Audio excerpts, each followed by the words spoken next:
জুলাইখা ইউসুফ নবীরে আটকায় দিল দরজার ভেতরে, চতুর্দিক থেকে আটকাইয়া। জুলাইখা কয়, রুমের মধ্যে এখন কেউ নাই, তুমি আর আমি, আমার মনের আশাটা পূরণ করে দাও। ইউসুফ নবী বলেন, অসম্ভব। ইন্নান নাফসা লাআম্মারাতুম বিসসু ইল্লা মা রাহিমা রাব্বি ইন্না রাব্বি গফুরুর রহিম। আমার আল্লাহ রহম না করলাম ইউসুফ বাঁচার কোনো উপায় নাই। ও আল্লাহ, তুমি আমাকে দয়া করে সাহায্য করো। জুলাইখা কয়, অসম্ভব তুমি যে বললা, সম্ভাবনার সব দরজায় তালা লাগায় দিলাম, বাঁচার উপায় নাই। ইউসুফ নবী ডাক দিয়া কয়, রে জুলাইখা, দরওয়াজায় তালা লাগাইছো তুমি, ধাক্কা দিব আমি, দরজা খুলবেন আমার আল্লাহ। या इलाही तू मेरा माबूद है, या इलाही तू मेरा माशूक है, या इलाही मुझसे मुझको दूर कर, ताके देखो मुझ में तुझको एक नजर। ইউসুফ নবী যখন দরওয়াজায় দৌড় দিয়া ধাক্কা দিলেন, সাথে সাথে দরজার তালা খুলে গেল। কে খুললেন? আল্লাহ পাক বলেন, বান্দা যত বেঈমানেরা চক্রান্ত করুক, ঈমানটারে তাজা করে সামনে আগাও, আমি আল্লাহ পাক রব্বুল আলামিন তালা খুলে দিব। দুনিয়ার কোনো বেদিন বেঈমানের চক্রান্ত কোনো কাজে লাগবে না। ইউসুফ নবী দরজা খুললেন। এবার ইউসুফ নিচে সিঁড়ি বেয়ে বেয়ে নিচের দিকে দৌড়ায়। জুলাইখাও ইউসুফের ধরার জন্য দৌড়ায়। ঘটনা বুঝে থাকলে বলবেন, জুলাইখা আর ইউসুফ দোনোজন যে দৌড়াইতেছে, দুইজনে কি ভিন্ন রাস্তায় দৌড়ায় নাকি একই রাস্তায় দৌড়ায়? ইউসুফ নবীও যেদিকে দৌড়ায়, জুলাইখাও সেই একই রাস্তায় দৌড়ায়। এবার বুঝে থাকলে বলেন, দুইজনে একই দিকে দৌড়ায়, কিন্তু দোনোজনার মনের উদ্দেশ্য কি এক? না, ইউসুফ নবী দৌড়ায়, ও মালিক, গুনার থেকে তুমি বাঁচাও। আর জুলাইখা দৌড়ায় মালিক, মালিকের বিরুদ্ধে ইউসুফের গুনার মধ্যে আটকানোর জন্য। ইউসুফ দৌড়ায় গুনার থেকে বাঁচার জন্য, আর জুলাইখা দৌড়ায় ইউসুফের গুনার মধ্যে আটকানোর জন্য। দোনোজনে একই দিকে দৌড়ায়, তবে দুইজনার উদ্দেশ্য এক না। ও আল্লাহর বান্দারা, ইউসুফ নবীর ঘটনার থেকে শিক্ষা গ্রহণ করো। এই জমিনের মধ্যে দেখো, সবাই আলেম দাবি করে, একই রাস্তায় মদিনার গান গায়, আল্লাহর মোহব্বতের গান গায়, মজা মজা করে কোরআনের তেলাওয়াত শোনায়, কিন্তু সবার দিলের উদ্দেশ্য কিন্তু এক না। قال النبي صلى الله عليه وآله وسلم আলা উম্মতেরা সাবধান, ইন্না শাররাশ শাররি শিরারুল উলামা ওয়া ইন্না খায়রাল খায়রি খিয়ারুল উলামা। ১৫০০ বছর আগে নবী সতর্কবাণী করে গেছেন, ও উম্মতেরা সতর্ক, সাবধান, এই জমিনের মধ্যে চূড়ান্ত একদল খারাপ মানুষ হবে, তারা উলামা। কারা?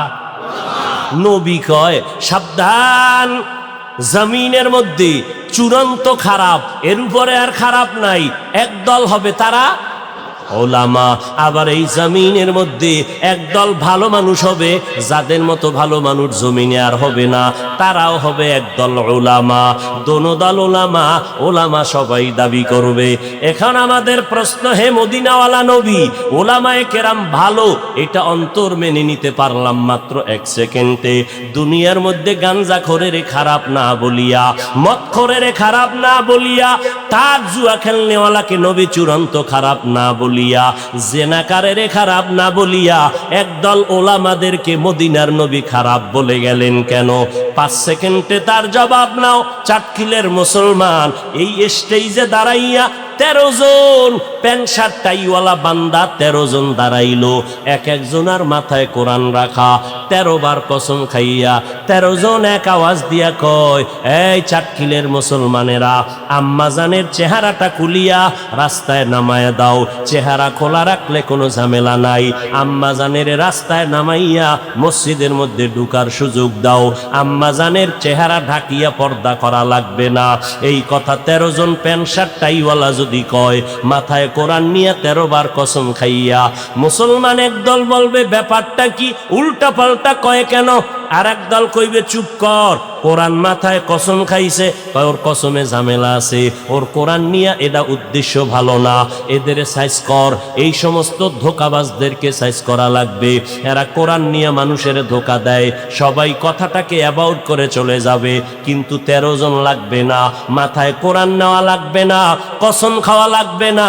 আমার মতো একজন টুপিওয়ালা মোল্লা একটা চেয়ারের মধ্যে বসিয়ে যদি আমি কই, এই চাটকিলের মুসলমান, আম্মা জানে রে রাস্তায় বের করে দাও, চেহারাটা খুলে দাও, কোনোদিন চেহারা ঢাকার কোনো দরকার পড়বে না।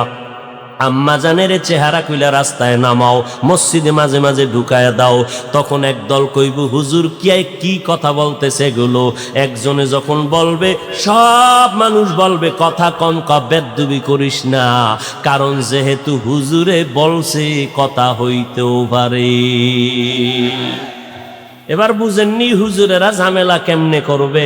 নবী এদিকে টার্গেট করে বলে একদল আউলামা হবে চূড়ান্ত খারাপ, কিন্তু চিনবেন কি করে? সিটি গোলের কালার, স্বর্ণের কালার যেহেতু এক, ডিজাইনও এক, ওলামা যারা বাতেল যারা হক, এদের লেবাস পোশাক এক, এদের গানও এক। চিনবেন কি করে?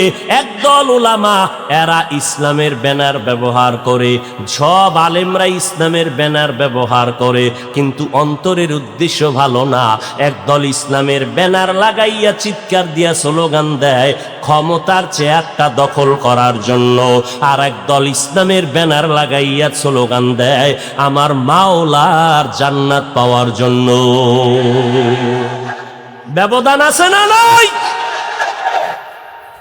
চিনবা কি করে? সিটি গোল স্বর্ণের কালার যেহেতু এক, ভণ্ড আর হক আলেম সব এক। যেই মাওলানা কয় নবীরা অপরাধ করেছেন, সেই মাওলানা তো আমার মতো লঙ্গি পরা ছোট মাওলানা, বড় মাওলানা, দামি মাওলানা। কিন্তু শুনে নাও, যে আলেম বলবে কোরআনের মধ্যে ঝামেলা, খোদার কসম ওই আলেম বাতেল। যে আলেম বলবে নবীরা অপরাধী, খোদার কসম সে আলেম বাতেল। যে আলেমরা বলে সুন্নত লাগে না, যে আলেমরা বলবে কাজা নামাজ লাগবে না, যে আলেম যদি বলে নফল ইবাদত লাগবে না, তাকে জিজ্ঞাসা করো মাওলানা সাহেব সাহাবায়ে কেরামদের থেকে কি আপনি দামি মাওলানা? বলবে না না, সাহাবায়ে কেরামের মতো বড় মুফাসসির, বড় মুহাদ্দিস, বড় মুফতি সাহেব, বড় তাকওয়াওয়ালা, বড় ইলমওয়ালা জমিনে নাই, কিয়ামতের আগে আসবেও না। ও ভাইজান জবাব দাও, ও মাওলানা সাহেব জবাব দেন। আবু বকর জান্নাতি সাহাবী, ওমর জান্নাতি সাহাবী, বলেন আবু বকর ওমর সহ সমস্ত সাহাবায়ে কেরামরা ইশরাক আউয়াবিন চারটার তাহাজ্জুদের নামাজ পড়লেন কেন? যদি নফল না লাগে আমার নবী কেন রাতের বেলা নফল পড়লেন? যদি নফল না লাগে আবু বকর কেন রাতের বেলা নামাজে দাঁড়ায় কান্না করেন?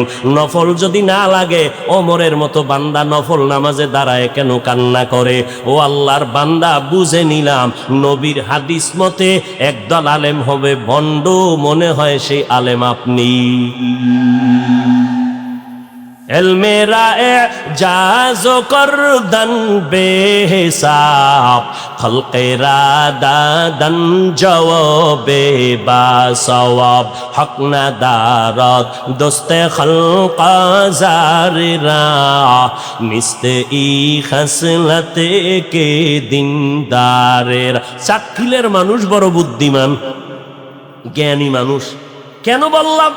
এই নোয়াখালী জমিনের ফুটন্ত এক গোলাপের নাম হাবিবুল্লাহ মিসবাহ রহমাতুল্লাহ আলাইহি। তাফসির শুনো আলেমের, চিনো তাফসির কারে কয়? ওই হাবিবুল্লাহ মিসবাহ সাহেবের দুই একটা তাফসির আছে ইউটিউবে অডিও, শুইনা দেখিস, বুঝবিও না, বুঝার মতো এলেম তোমার নাই। বাংলাদেশের টপ লেভেলের মুফাসসির হাবিবুল্লাহ মিসবাহ রহমাতুল্লাহ আলাইহি, যার তাফসির শোনার জন্য তুমি কেন মাদ্রাসার বড় বড় বড় বড় আলেমরা বসে থাকতেন তার তাফসির বুঝার জন্য, হাত খাতা কলম নিয়ে বসতেন লেখার জন্য। কেমন এক আল্লাহর বান্দা, আল্লাহর বান্দা যেদিন বিদায় হয় তাহাজ্জুদের সেজদার মধ্যে রত ছিলে। কিন্তু নোয়াখালীর মানুষ, চাটকিলের মানুষ এত বড় আল্লাহওয়ালাকে চিনতে পারো নাই, বরং তোমরা বিরোধিতা করো। আল্লাহওয়ালার দরকার নাই, পীর মাশায়েখের দরকার নাই। এরে নবীর উম্মতের দল, দামি যদি বান্দা অভিজ্ঞ রাজমিস্ত্রি হতে চাও, লেখাপড়া করলে হবে না, অভিজ্ঞ রাজমিস্ত্রির কাছে যাও। দামি ইঞ্জিনিয়ার যদি হতে চাও, লেখাপড়া সার্টিফিকেট যথেষ্ট হবে না, দামি একজন ইঞ্জিনিয়ারের পেছনে গিয়ে প্র্যাকটিক্যাল সময় দাও। দামি একজন ডাক্তার যদি হতে চাও, সুনাম ধন্য ডাক্তার, লেখাপড়া সার্টিফিকেট তোমার যথেষ্ট হবে না, অভিজ্ঞ ডাক্তারের কাছে গিয়ে তুমি প্র্যাকটিক্যাল ট্রেনিং দাও, তাহলে তুমি ডাক্তার হতে পারবা। দুনিয়ার সব বুঝলারে নোয়াখালীর মানুষ, আখেরাতের কথা যখন বলি তখন কেন বুঝো না? তখন কেন বলো কোনো আল্লাহওয়ালা লাগে না, তাবলিগ লাগে না, কোনো পীর লাগে না? নিজেকে যদি বড় বানাতে চাও, বড়দের কদমে নিজেকে বিলীন করে দাও। সাহাবায়ে কেরাম এত ইলমওয়ালা হওয়ার পর দিনরাত আমার নবীর দরবারে পড়ে থাকতেন, বাড়ির খবর নাই, খানার কোনো খবর নাই। নবীকে দেখেন, নবী কেমনে পানি পান করেন, আমার নবীরে দেইখা সাহাবায়ে কেরাম শিখলেন। জুতা কেমনে পরে, সাহাবায়ে কেরাম দেখেন আর আমল করেন। আবার সাহাবায়ে কেরামদের দেখে দেখে তাবেঈনরা আমল করলেন, তাবেঈনদেরকে দেখে তাবেঈনরা আমল করলেন। এদেরকে দেখিয়া উলামায়ে মুতাকাদ্দিমিনরা আমল করেছেন, উলামায়ে মুতাকাদ্দিমিনদেরকে দেখে উলামায়ে মুতাআখিরিনরা আমল করেছেন। এইভাবে তাদেরকে দেখে আমাদের আকাবিরিনরা আমল শিখছেন। আমরা আমাদের ওস্তাদদেরকে দেখে দেখে দেখে দেখে আমল শিখেছি।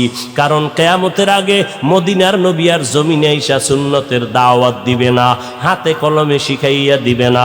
নবী বলেন আমার সুন্নত ধরে রাখ, নাজাত পেয়ে যাবে দুনিয়ায়, আখিরাতেও তুমি বাদশার হালাতে থাকবা। আর ওই সুন্নতের আমল যদি করতে চাও, বান্দা নিজে নিজে পারবা না, ব্যক্তির অনুসরণ করবা। আর এই জমিনে একমাত্র ব্যক্তি হলো আমি মুহাম্মদের কলিজার বন্ধু ওলামায়ে আহলে হক। তবে খবরদার, ওলামার টাইটেল দেখলে দৌড়াইও না, কারণ ওলামা নামের বাতিলের কাছে গেলে ঈমান ধ্বংস হয়ে যাবে। যেই আলেম বলে কোরআন শরীফের অর্থ না জানিয়ে পড়লে লাভ নাই, অথচ কোরআন শরীফের অর্থ আপনি এখনো জানেন না। যদি পড়েন আলিফ লাম মিম, সাথে সাথে 30টা নেক আল্লাহ আমল নামায় দান করবেন। শুধু তাই না, কোরআন শরীফ যদি বান্দা পড়তেও পারো না, শুধু খুলে যদি তাকাইয়া দেখো আমার আল্লাহর কালাম, মদিনার নবী বলে কোরআন দিকে যদি দেইখা তাকাইয়া মোহাব্বতের সাথে তাকাইতে পারো রে বান্দা, আল্লাহর কোরআনটা যদি তাকায় দেখো, মরণের আগে তোমার চোখের পাওয়ার কখনো নষ্ট হবে না। এরে নবীর উম্মতের দল, এই রবিউল আউয়াল থেকে শপথ গ্রহণ করো, নবীর আদর্শের মালাটা গলায় লাগাও।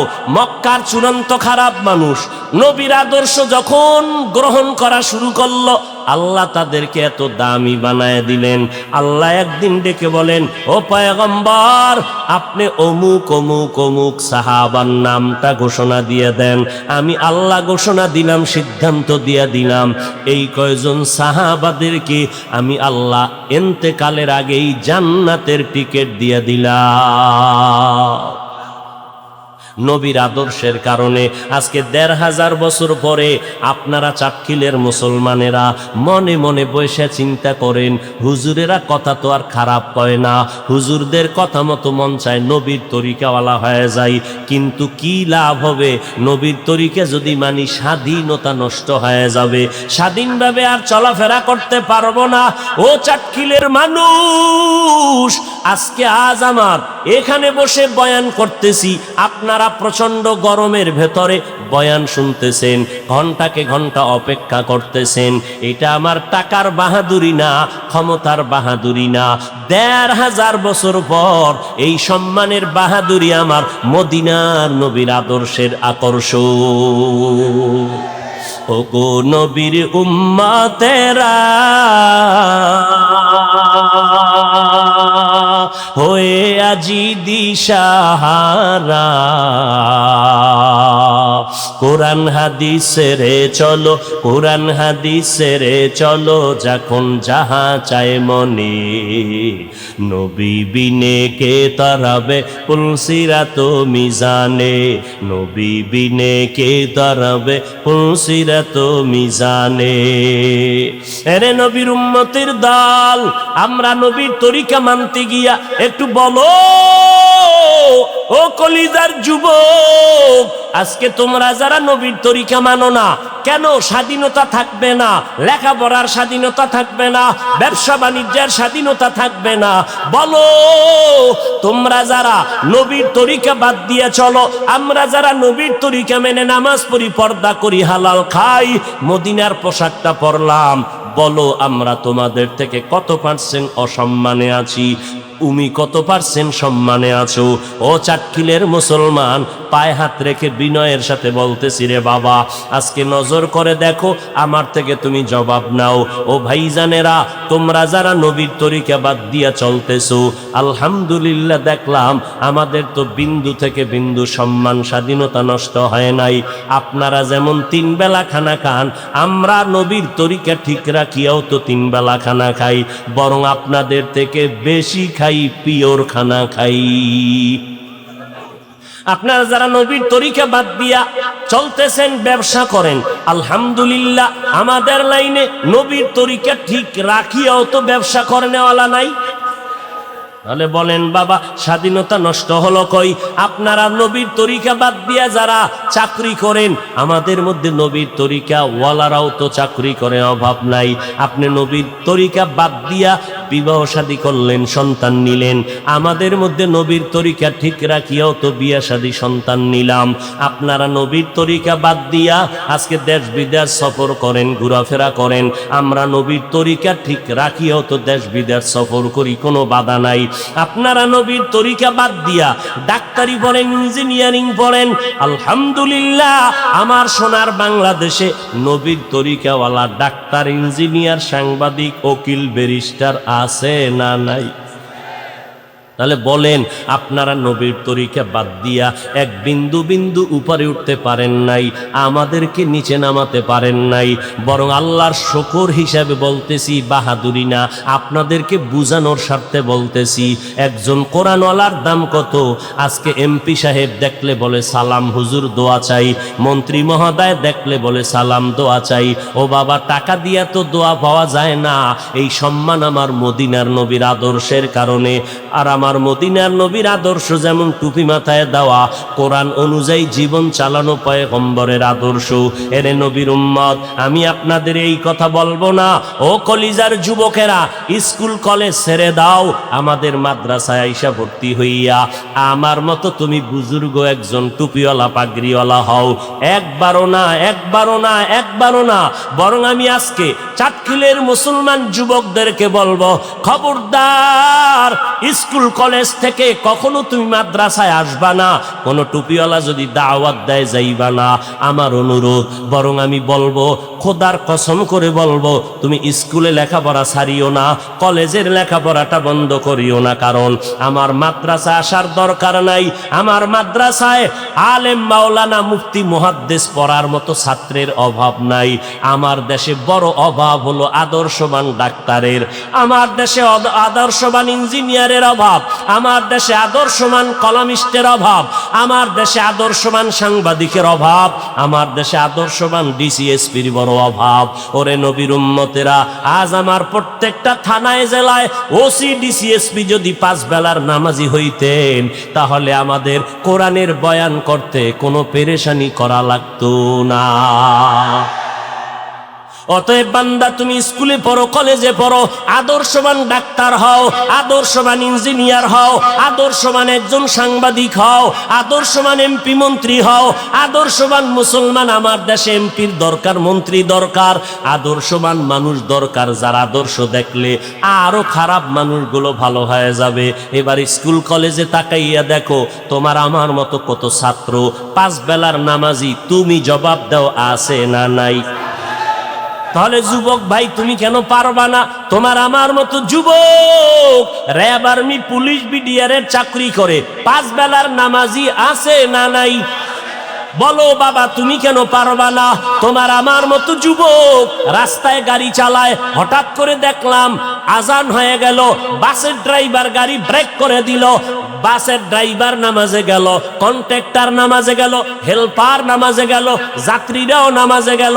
আগে আজান হয়ে যাইতো, গাড়ি রাস্তায় হাইওয়ে রোডে চলতে 5টা গাড়ি দেখা যাইতো না।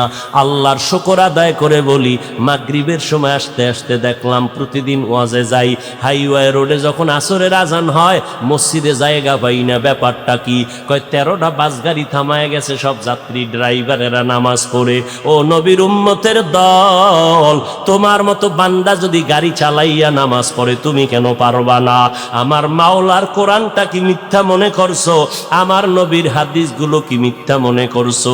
ও বাবা, আজকে টুপি মাথায় দিলে মাথাটা গরম হয়ে যায়, তোমার থেকে কম বুঝি না রে বাবা। এরপরও কেন টুপি ফালাই না? দাড়িটা লম্বা করলে যৌবনের ভাব চলে যায়, এরপরও কেন ফালাই না? লম্বা জামা পরার কারণে কি পরিমাণ শরীরটা গরম লাগে, এরপরও কেন জামাটা ফালাই না? ও বাবা, পর্দা করি, হালাল খাই। আজকে যদি তোমার মতো প্যান্ট শার্ট টাই লাগাইয়া রাস্তায় মাস্তান হইয়া ঘুরতাম, আমারে কেউ বাধা দেওয়ার ছিল না রে বাবা। কিন্তু কেন এই টুপির কারণে, দাড়ির কারণে, লম্বা জামার পরার কারণে কত মানুষ বাজে কথা বলল। কওমি মাদ্রাসায় লেখাপড়া করার কারণে কত মানুষ কত বাজে কথা বলল। কওমি মাদ্রাসায় পড়ে লাভ নাই, তাবলিগে গিয়া কোনো লাভ নাই। উজানি, চরমনাই, বাহাদুরপুর, নানুপুর কোন পীরের দরবারে গিয়া লাভ নাই। হাটাজারি, দেওবন্দে গিয়া কোনো লাভ নাই। এই গান শুনতে শুনতে কানটা ধ্যান্দা হয়ে গেল। ও আল্লাহর বান্দারা, এরপরও কেন এই রাস্তা ছাড়ি নাই? কওমি মাদ্রাসায় পড়লাম, যেখানে কোনো সরকারি সার্টিফিকেট নাই, সরকারি পক্ষ থেকে কোনো চাকরি নাই, এরপরও কেন এই লাইনটা ছাড়লাম না রে বাবা? নজর করে দেখলাম আমার মাওলার কোরআন সত্য, নবীর কথা সত্য।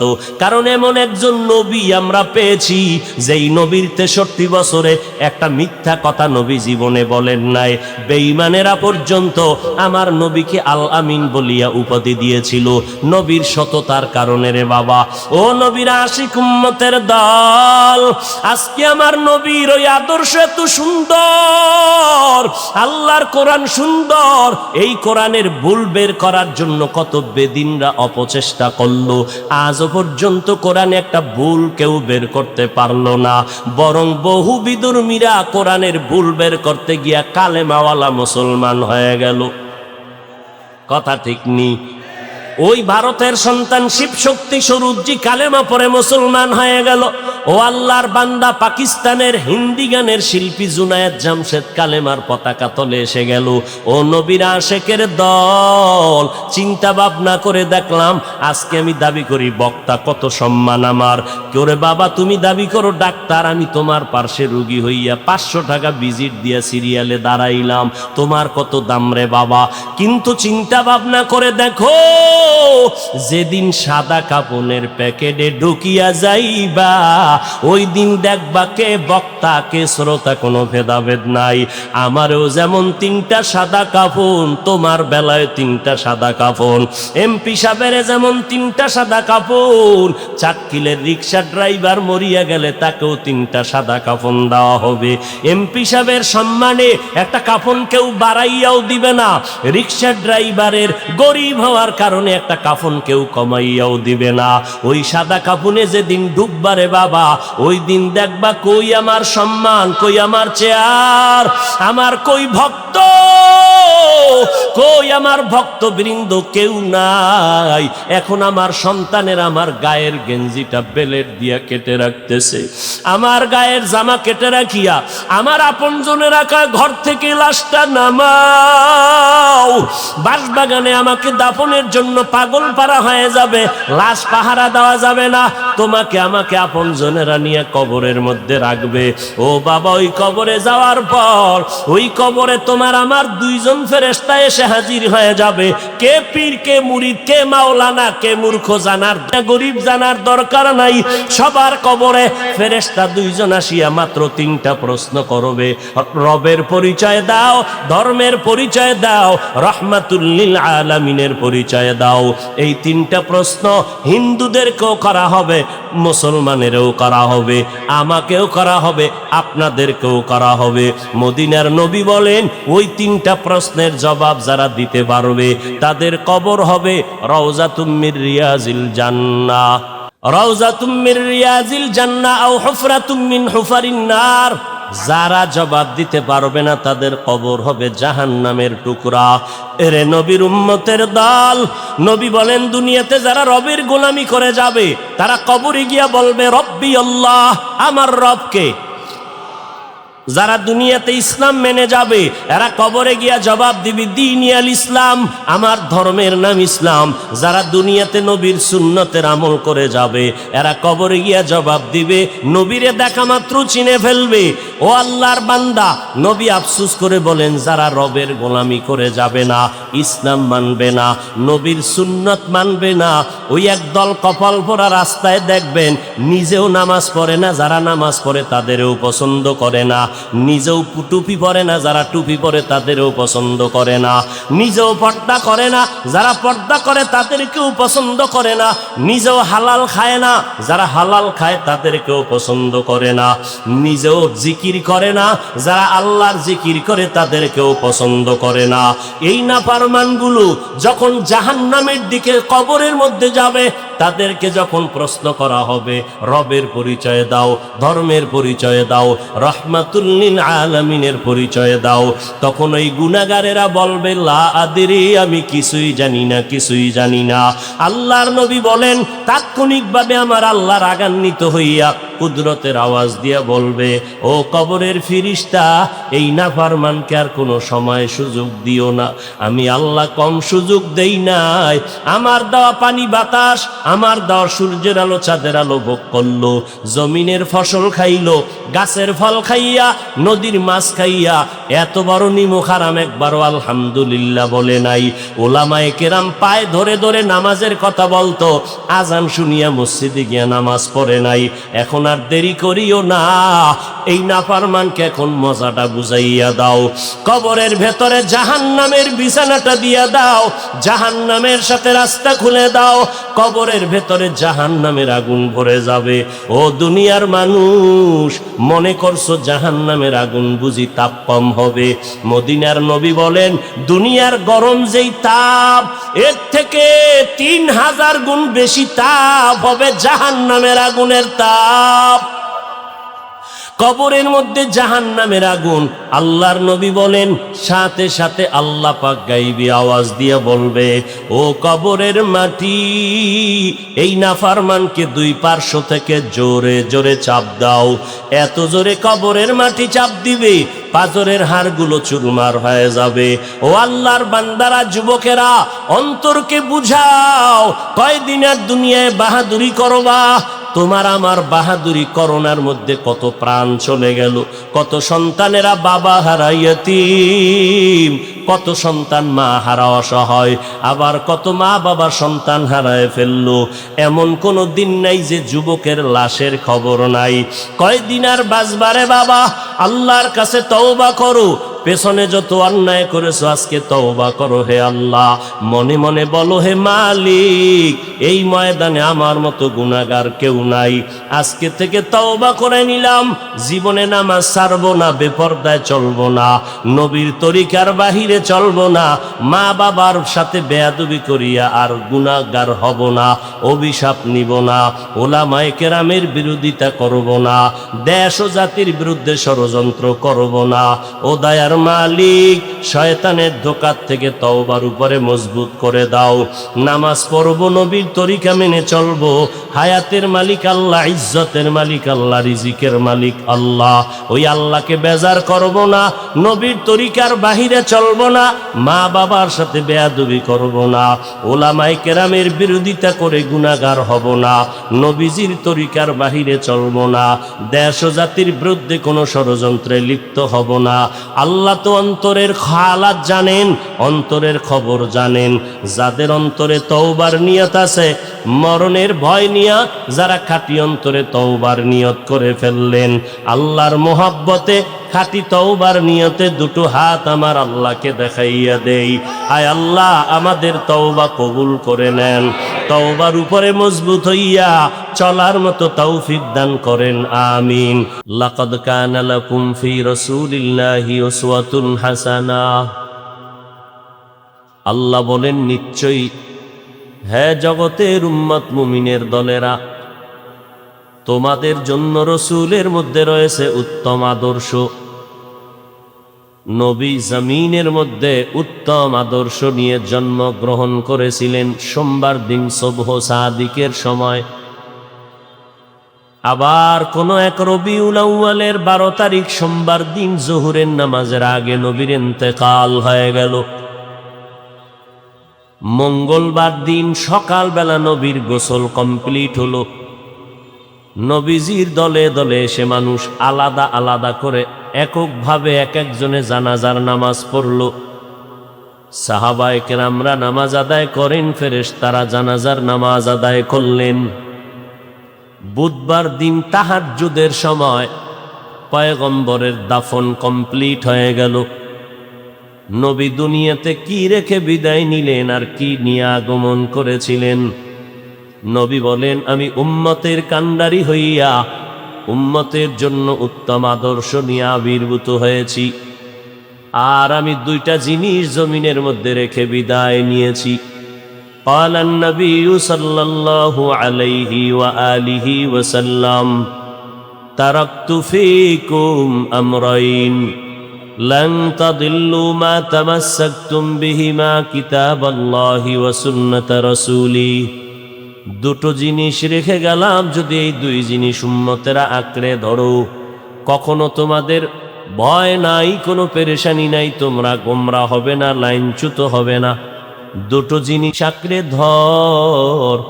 1 নাম্বার আমি নবীর রেখে যাওয়া আল্লাহর দেওয়া কোরআন, আর দ্বিতীয় হলো আমি নবীর সুন্নত আদর্শ।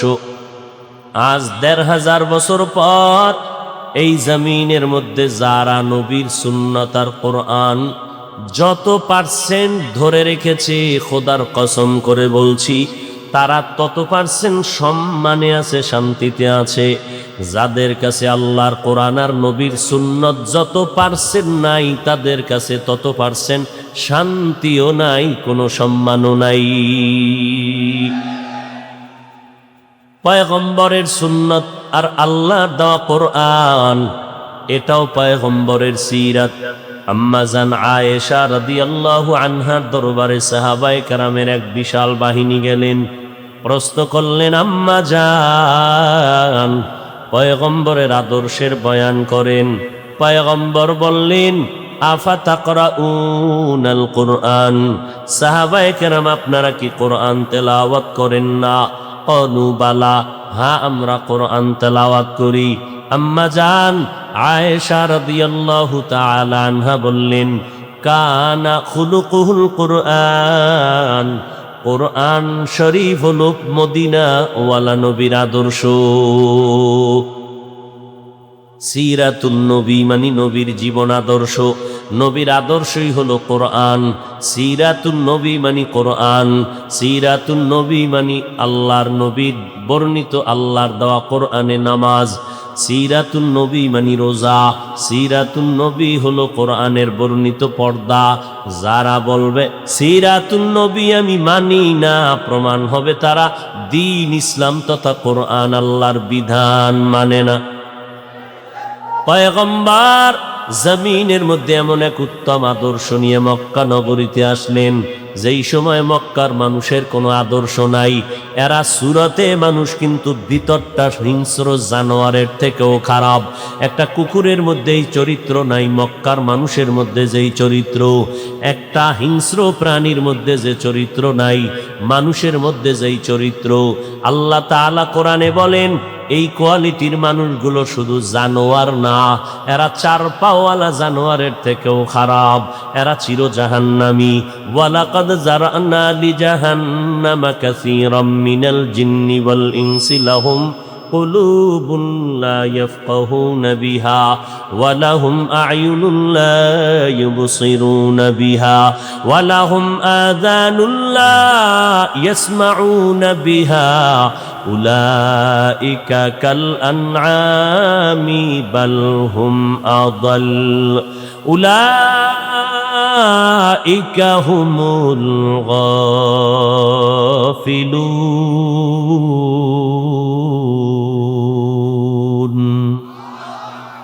আল্লাহ তাআলা 9 পারা সূরা আরাফ 179 নম্বর আয়াত আল্লাহ পাক বলেন, অধিকাংশ মানুষেরা জাহান্নামে যাবে, অধিকাংশ জিনেরা জাহান্নামে যাবে, অধিকাংশ মানুষ জাহান্নামে যাবে। কথা বলতেছেন আমার আল্লাহ।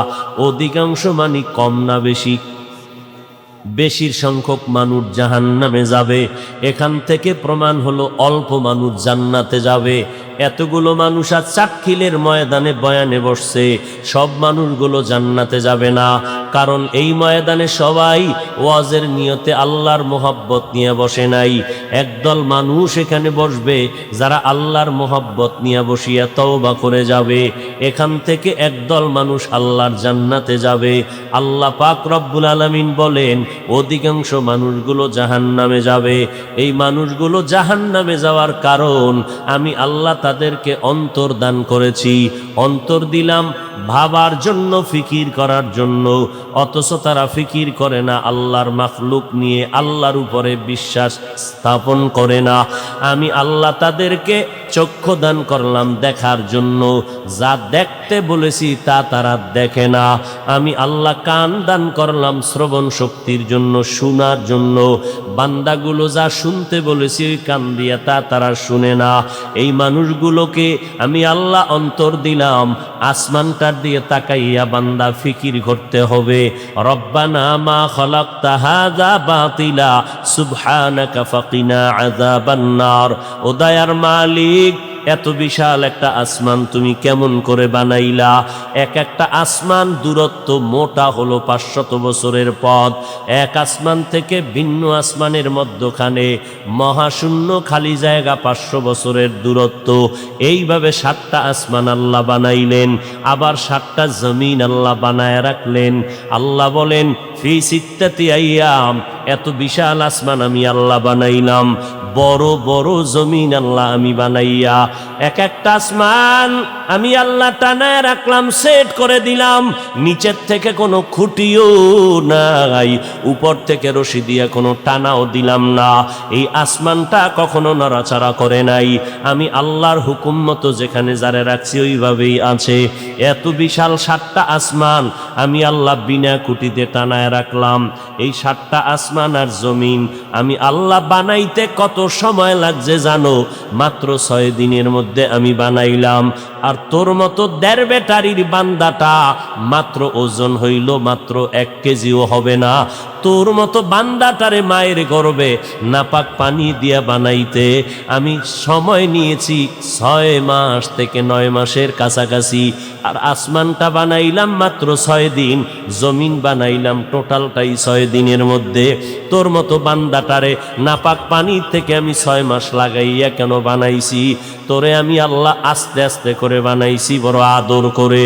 তোরে আমি মনে করিস না এমনেই সারিয়া দিব।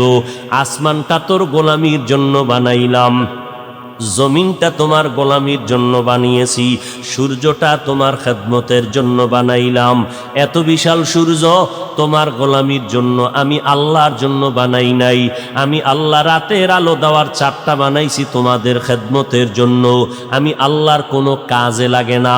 আমি আল্লাহ তোমাদের প্রয়োজনে বাতাস দিয়ে দিলাম। আমি আল্লাহ তোমাদের প্রয়োজনে খেদমতের জন্য পানির আয়োজন করলাম। আমি আল্লাহ তোমাদের প্রয়োজনে তোমাদের খেদমতের জন্য আমি আল্লাহ আলোর ব্যবস্থা করে দিলাম। ও বান্দা নজর করে দেখ, দুনিয়ার মানুষ মেধা কাটাইয়া সূর্যের আলোটাকে কন্ট্রোল করে বিদ্যুতের জন্ম দিয়া তোমাদের বিদ্যুৎ দিয়া আবার মাসে মাসে সরকার বিল নেয়। ওই বিলটা না দিলে তোমার বিদ্যুতের তার কেটে দেয়। ও বান্দা নজর করে দেখ, আমি আল্লাহ সূর্যের আলোটারে ফ্রি করে দিলাম, কোনো বিল তোর বিনিময়ে চাইলাম না। আমি যদি বলতাম সূর্য সূর্যের আলো যারা ভোগ করবা মাসে 5টা টাকা বিল দেওয়া লাগবে। দুনিয়ার কোনো ধনী মানুষও বেঁচে থাকতে পারতো না।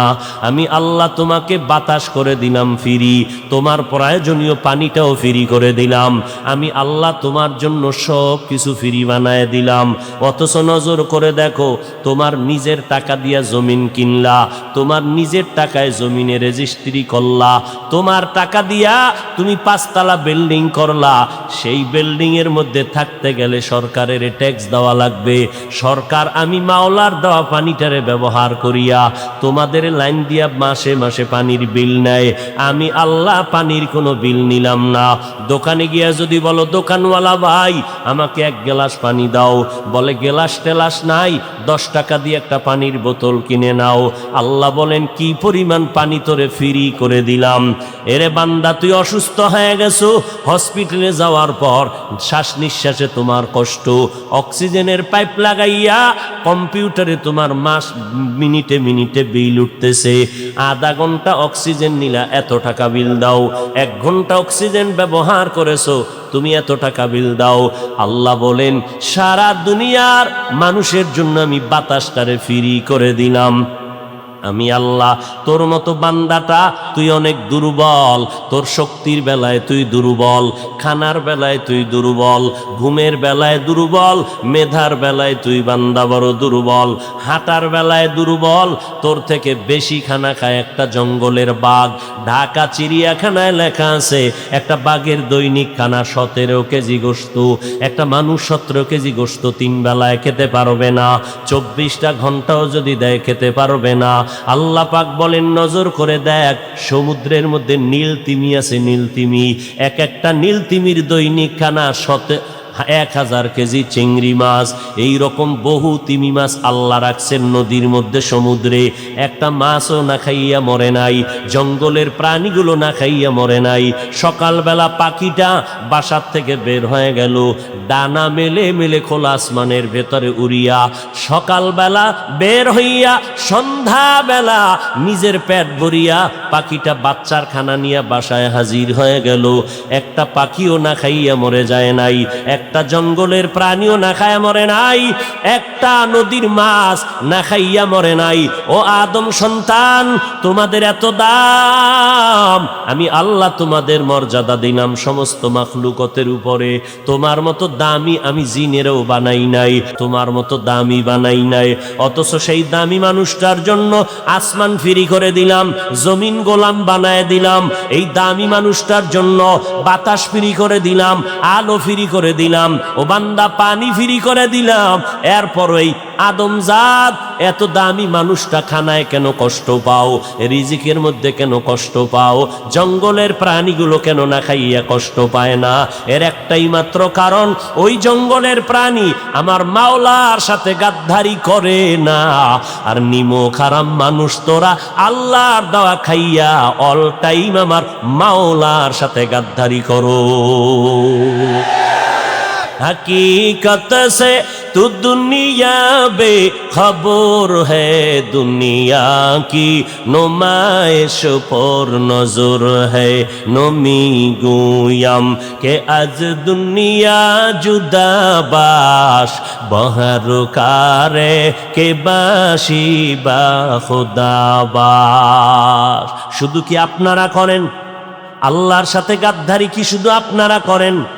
আজ বাংলাদেশের হালাত এমন খারাপ, স্টেজের মধ্যে বসে মাওলানা নামের টাইটেল লাগাইয়া, শুধু মাওলানাই বলে না, আল্লামা নামের টাইটেল লাগাইয়া স্টেজের মধ্যে বসিয়া সাধারণ মানুষের ডাক দিয়া কয়, শুনছুনি রে সাধারণ মুসলমান, আল্লাহর কোরআন শরীফ এত ভেজাল ঢুকছে, হাদিসের থেকেও কোরআন জাল হয়ে গেছে।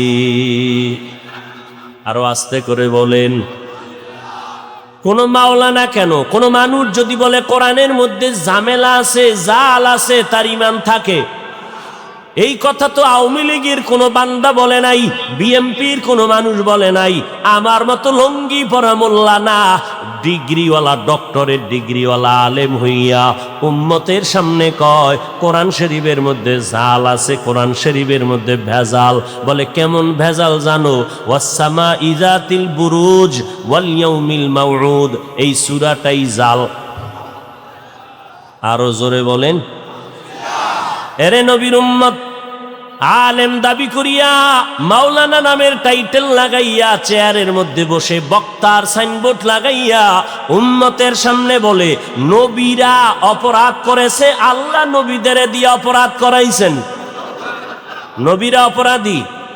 এই যুবকেরা বল, নবীরা অপরাধ করেছে?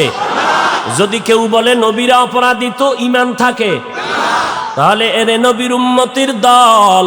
এই জন্য আমি মাঝে মাঝে বলি আওয়ামী লীগওয়ালারা ইসলামের ব্যানার টানাইয়া স্টেজে কোনো মানুষ ডাইকা উম্মতের ধোকা দেয় নাই। বিএমপি ওয়ালারা এই স্টেজ ইসলামের ব্যানার লাগাইয়া উম্মতের ধোকা দেয় নাই। অতএব তাদের নিয়ে পেরেশানি নাই রে বাবা, পেরেশানি তাদেরকে নিয়ে করি যারা ইসলামের লেবাস লাগাইয়া ব্যানার লাগাইয়া আবার উম্মতের ইসলামের নাম ব্যবহার করে ধোকা দেয়। আছে না নাই? এরে নবীর উম্মতের দল জুলাইখা ইউসুফ নবীরে আটকায় দিল দরজার ভেতরে, চতুর্দিক থেকে আটকাইয়া। জুলাইখা কয় রুমের মধ্যে এখন কেউ নাই, তুমি আর আমি, আমার মনের আশাটা পূরণ করে দাও। ইউসুফ নবী বলেন অসম্ভব। ইন্নান নাফসা লাআম্মারাতুম বিসসু ইল্লা মা রাহিমা রাব্বি ইন্না রাব্বি গফুরুর রহিম। আমার আল্লাহ রহম না করলাম ইউসুফ বাঁচার কোনো উপায় নাই। ও আল্লাহ, তুমি আমাকে দয়া করে সাহায্য করো। জুলাইখা কয় অসম্ভব, তুমি যে বললা সম্ভাবনার সব দরজায় তালা লাগায় দিলাম, বাঁচার উপায় নাই। ইউসুফ নবী ডাক দিয়া কয় রে জুলাইখা, দরওয়াজায় তালা লাগাইছো তুমি, ধাক্কা দিব আমি, দরজা খুলবেন আমার আল্লাহ। या इलाही तू मेरा माबूद है, या इलाही तू मेरा माशूक है, या इलाही मुझसे मुझको दूर कर, ताके देखो मुझ में तुझको एक नजर। ইউসুফ নবী যখন দরওয়াজায় দৌড় দিয়া ধাক্কা দিলেন, সাথে সাথে দরজার তালা খুলে গেল। কে খুললেন? আল্লাহ পাক বলেন বান্দা যত বেঈমানেরা চক্রান্ত করুক, ঈমানটারে তাজা করে সামনে আগাও, আমি আল্লাহ পাক রব্বুল আলামিন তালা খুলে দিব। দুনিয়ার কোনো বেদিন বেঈমানের চক্রান্ত কোনো কাজে লাগবে না। ওয়ামাকারু ওয়ামাকারাল্লাহ ওয়াল্লাহু খায়রুল মাকিরিন।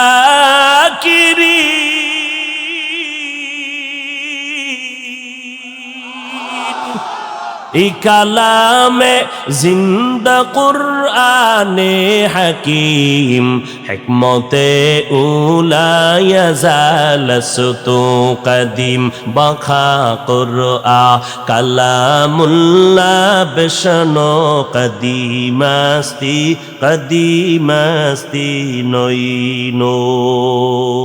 ইউসুফ নবী দরজা খুললেন। এবার ইউসুফ নিচে সিঁড়ি বেয়ে বেয়ে নিচের দিকে দৌড়ায়। জুলাইখাও ইউসুফের ধরার জন্য দৌড়ায়। ঘটনা বুঝে থাকলে বলবেন জুলাইখা আর ইউসুফ দোনোজন যে দৌড়াইতেছে, দুইজনে কি ভিন্ন রাস্তায় দৌড়ায় নাকি একই রাস্তায় দৌড়ায়? ইউসুফ নবীও যেদিকে দৌড়ায়, জুলাইখাও সেই একই রাস্তায় দৌড়ায়।